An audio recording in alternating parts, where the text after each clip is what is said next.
ሰላም እንዴት ናችሁ? ውድ የሀበሻ ጨዋታ ቤተሰቦች በህይወት መንገድ ላይ ነው ያለነው። እንዴት ናችሁ? ዛሬ ከሆሳዕና ጋር ተገናኝተናል። ሆሳዕና ስላየሁ በጣም ደስ ብሎኛል። እንኳን በህይወት ኖርክ፣ እንኳን እግዚአብሔር ፈቅዶ ለመገናኘት በቃን። በጣም ረጅም ጊዜ አላገኘሁህም፣ ግን አሁን ተመስገን ቢያንስ በህይወት መኖርህን አይቻለሁ። ረጅም ጊዜ ስልክ አልነበረም፣ ሁሉም ነገር ጠፋፍቶ ነበርና ሁል ጊዜ አስብ ነበር። ግን ዛሬ በህይወት ኖረህ ቢያንስ እዚህ ጋር ነው ያለሁት እንደዚህ ሆኛለሁ ማለትም ትልቅ ነገር ነውና ስላንተ እግዚአብሔርን አመሰግናለሁ። እንኳን ኖርክ። እግዚአብሔር ከዛ ነገር ሁሉ ሲያወጣህ ከዛ ሁሉ ነገር ሲያሻግርህ ምክንያት አለውና እግዚአብሔር ደግሞ አሻግሮክ ዛሬ በህይወት ኖረህ ይህንን መልእክት ስላላክልኝ በጣም አመሰግናለሁ። እንኳን እግዚአብሔር ረዳህ እላለሁኝ። ሆሳዕና ያው ያለህበት ነገር ችግሩ፣ ሁኔታዎቹ ትንሽ የሚባል ቀላል ነገር አይደለም አውቃለሁ። ዋጋ ያስከፍላል። የወጣህበት ነገር ቀላል ነገር አይደለም። እግዚአብሔር ስለረዳህ፣ እግዚአብሔር ስለፈቀደ፣ እግዚአብሔር በአንተ ላይ ዓላማ ስላለው ነው ከዛ ውስጥ የወጣኸውና በእውነት እግዚአብሔር ትልቅ ድንቅ ነገር አድርጎልሃል አምናለሁ። ከሁኔታዎች በላይ እግዚአብሔር ትልቅ ነው። ኢዮብን መጽሐፍ ቅዱስ ላይ ስታየው በጣም ብዙ ዋጋ ከፍሏል። ምንም አድርጎ አይደለም ኢዮብን ዋጋ የከፈለው። እግዚአብሔርን በድሎ አይደለም፣ ኃጢአተኛ ሆኖ አይደለም። ግን መጽሐፍ ቅዱስ ላይ ስታነብ ሰይጣን በእግዚአብሔር ፊት ቆመ ነው የሚለው እና ምድርን ሁሉ አይቼ መጣሁ ነው ያለው ለእግዚአብሔር። እና እግዚአብሔር ኢዮብን አላየሁም ሲለው አይቼዋለሁ፣ ግን በዙሪያህ እጅ ስላለ ምንም አልነካም፣ መንካት አልቻልኩም ነው ያለው። እጅህን ዞር ብታደርግ ግን ኢዮብ አንተን ይተውሃል ነበር ያለው። ሰይጣን ኢዮብን በብዙ ዋጋ አስከፍሎታል። ብዙ ዋጋ፣ ልጆቹን ገድሎበታል፣ ከብቶቹን፣ ንብረቱን፣ ገላውን በከክ መቶታል። በጣም ብዙ ዋጋ ነው የከፈለው። በዛ ውስጥ ሁሉ ግን ኢዮብ እግዚአብሔርን ጠብቋል። እኔ ግን በመጠበቂያ ላይ ቆሜ እግዚአብሔርን እጠብቃለሁ ነው ያለው ዕንባቆምም። ኢዮብ በጣም ብዙ ዋጋ ነው የከፈለው። መጽሐፍ ቅዱስ እንደውም ምን ይላል?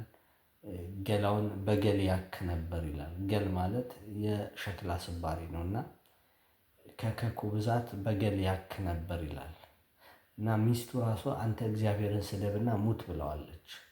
ይህን ሁሉ ዋጋ የከፈለው ግን ኢዮብ ለምንድን ነው? በእግዚአብሔር ላይ በመታመኑ ነው። እና ሆሳዕና ሁላችንም ዋጋ ከፍለናል። ያው እንደምታውቁት የሀበሻ ጨዋታ ቤተሰቦች የሀበሻ ጨዋታ እንዲዘጋ ተደርጓል። እንደ አዲስ ነው ሁሉ ነገር የተጀመረው። ያ ሁሉ ተመልካች የነበረው ከ100,000 በላይ ሰብስክራይብ የነበረው ሁሉ ተሰርዞ እንደ አዲስ አንድ ተብሎ ነው የተጀመረው እና ይህን ሁሉ ዋጋ ያስከፈለን ጉዳይ ነው። ግን ምንም ማለት አይደለም። በዚህ ሁሉ ዋጋ ውስጥ የአንድ ሰው ሕይወት መትረፍ ትልቅ ትርፍ ነውና በዛ ውስጥ እግዚአብሔርን አመሰግናለሁ ስላተረፍ ነው። እሱ ብቻ አይደለም፣ ሆሳዕና ብቻ አይደለም። ብዙ ወገኖች ጽፉልኛል፣ ደውሉልኛላችሁ። ብዙ ወንድሞች፣ ብዙ እህቶች አግኝቻለሁኝ። እግዚአብሔር ድንቅ ነገር አድርጓል። አንድ ነገር አለ። ያው ሰይጣን ዋጋ ያስከፍላል። እንዲህ በቀላል አይላቀቅም። ዋጋ ያስከፍላል። ዋጋ ደግሞ የሚያስከፍለን በህይወት ነው። ዋጋ የሚያስከፍለን ውጊያው ከባድ ነው። እግዚአብሔር ስለረዳን ነው በህይወት ያለ ነው። ሁላችንም ዋጋ ከፍለናል እና ሆሳዕና የወጣህበት ቦታ፣ የነበርክበት ቦታ፣ የምታውቀው ሚስጥር እጅግ ብዙ ነው እና ሰይጣን በቀለኛ ነው፣ ይበቀላል። ግን አንድ ነገር አምናለሁ፣ ከሁሉ በላይ እግዚአብሔር ትልቅ ነው። እግዚአብሔር ይችላል። እግዚአብሔር ያሻግርሃል። አምናለሁ። ሆሳዕና አምናለሁ። ያለ ምክንያት እግዚአብሔር ወደዚህ ምድር አላመጣህም። ያለ ምክንያት በዛ ውስጥ ሁሉ አላለፍክም። ዮሴፍ ያለ ምክንያት ባሪያ አልሆነም። ያለ ምክንያት እስር ቤት ውስጥ አልተጣለም። እግዚአብሔር ያየለት ነገር ስለነበረ ነው። አሁን ያለበት ሁኔታን እንግዲህ ተረድቻለሁ። በኩላሊት ታማል፣ ሕክምና ያስፈልግሃል አውቃለሁ። አንድ ነገር አምናለሁ፣ እግዚአብሔር ይችላል። ስላንተ እግዚአብሔር ሰዎችን እንደሚያስነሳ አምናለሁኝ። ብዙ የሀበሻ ጨዋታ ቤተሰቦች ከዚህ በፊት የብዙዎችን ሕይወት ቀይራቸው አይቻለሁ። የብዙዎችን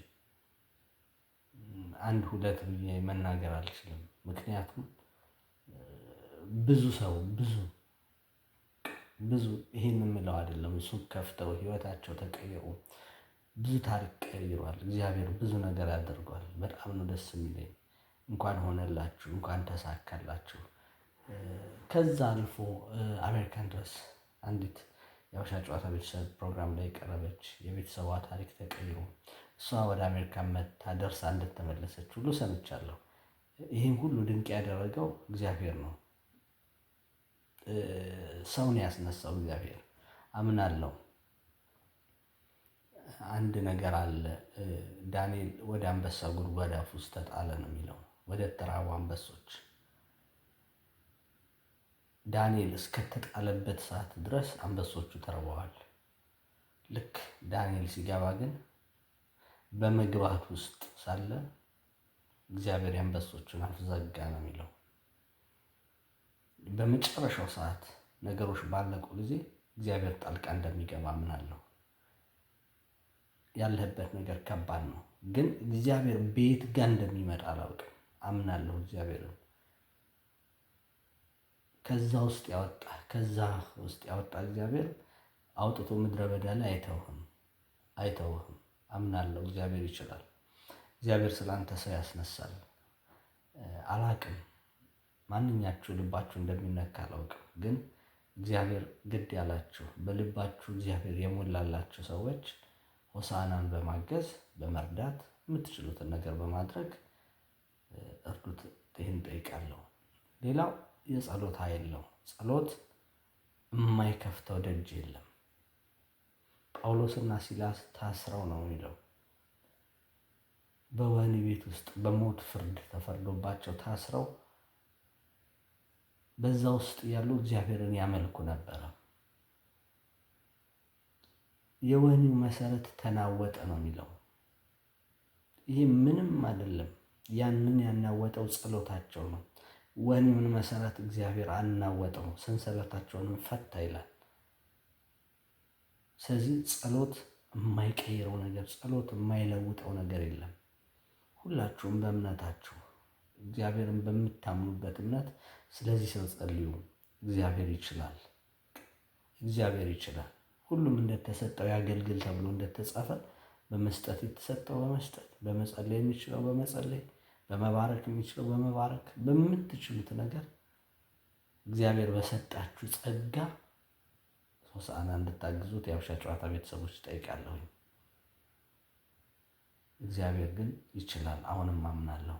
ዕንባቆም ሲናገር እንዲህ ይላል፣ የወይራ ስራ ፍሬ ባታፈራ፣ ከብቶች በበረት ባይኖሩ፣ እኔ ግን በመጠበቂያ ላይ ቆሜ እግዚአብሔርን ጠብቃለሁ ይላል።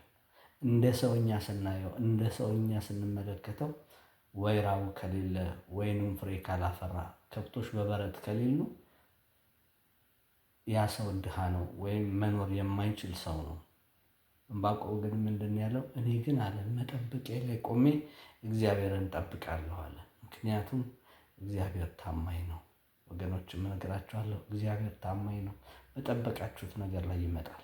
ስለዚህ እግዚአብሔር ለሆሳዕና እንደሚመጣ አምናለሁ። በጣም በእርግጠኝነት አምናለሁ። እግዚአብሔር ይመጣል። እግዚአብሔር ይችላል። እግዚአብሔር ያስነሳል። ብዙ ዋጋ ከፍሏል። አዎ ሰይጣን በቀለኛ ነው፣ ይበቀላል። ግን ድሉ የጌታ ነው ተብሎ ተጽፏልና ድሉ የእግዚአብሔር ነው አምናለሁ። ዛሬ በተለያየ ህይወት በተለያየ ችግር ውስጥ ያላችሁ ሰዎች አንድ ነገር ነግራችኋለሁ። ድሉ የእግዚአብሔር ነው። ማንም ድል አያረጋችሁም። ድላችሁ ያለው በእግዚአብሔር እጅ ነው። እናንተ ታምናችሁ ግን ከእግዚአብሔር ጋር ጠብቁ። ግራና ቀኙን አትዩት። ወጀቡን፣ አውሎ ነፋሱን፣ የሰውን ፎርሙላ አትመልከቱ።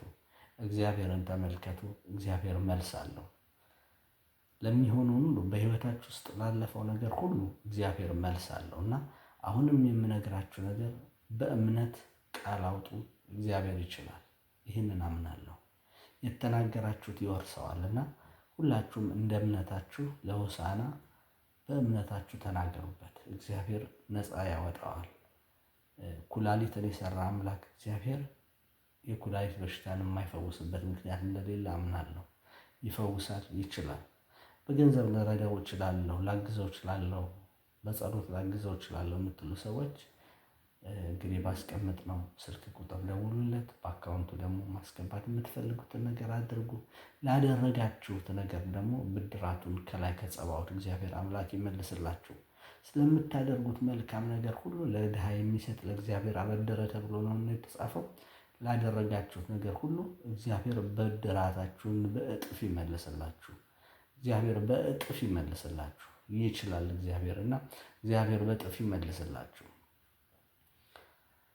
በተረፈ እንግዲህ ሁላችሁንም የምመክረው ነገር ቢኖር ዘመኑ የከፋ ነው። ነገሮች አስቸጋሪ ናቸው። ግን አንድ ነገር ነግራችኋለሁ። ነገ እግዚአብሔር አዲስ ነገር አለው። እግዚአብሔር አዲስ ነገር አለው። አዲስ ነገር ስላለው ደግሞ በእምነት ጠብቁ። ይህ የሚሆነው ግን በምትችሉት በእምነታችሁ ጸልዩ። ያወጣችሁት ቃል ይወርሳችኋል። እግዚአብሔር አዲስ ነገር አለው። በማይቻል እኔ በህይወቴ እጅግ ብዙ ነገሮችን አይቻለሁ። ብዙ የማይነጉ ሌሊቶች ሲነጉ አይቻለሁኝ። ይሄን ያደረገው እግዚአብሔር ነው። እኔ ማነኝ? ቤቴስ ምንድን ነው እንዳለ ዳዊት፣ ሁላችንም እኔ ማነኝ የምንልበት እግዚአብሔር ይሄን ለምን አደረገ የምንልበት ቀን ይመጣል። ምክንያቱም እግዚአብሔር ለቃሉ የታመነ አምላክ ነው እና አሁንም ለሆሳዕና ያለኝ መልእክት ይሄ ነው። ሆሳዕና እግዚአብሔር እጆቹ ትጎብኝህ፣ ትዳስህ። የእግዚአብሔር እጅ በነገር ሁሉ ትጠብቅህ። ካለፍከው መከራ ሁሉ እግዚአብሔር ይሸፍንህ። ደሙ በጉበኑ ላይ ነው ተብሎ ተጽፏል። አዎ ደሙ በጉበኑ ላይ ነው። የሞት መልአክ መጥቷል፣ ግን የጉበኑ ላይ ያለውን ደም አይቶ አለፈ ተብሎ ነው የተጻፈው እና ዛሬ የልጁ የክርስቶስ ደም በአንተ ላይ ይሁን። የሞት መልአክም አያግኝህ። ከዚህ በኋላ ማንም አሳዳጆችን ሁሉ ውሃ እንደሚያፈርስ አፈረሰው እንዳለ ዳዊት እግዚአብሔር ነገሮችን ሁሉ አፍርሶ ከአዲስ ያስጀምራቸው። ወገኖች እንግዲህ ለሆሳዕና ማድረግ የምትችሉትን ነገር ሁሉ በማድረግ ብድራታችሁን ከእግዚአብሔር ተቀበሉ። በመከናወን እግዚአብሔር ይርዳችሁ። ያለኝ መልእክት ይሄ ነው።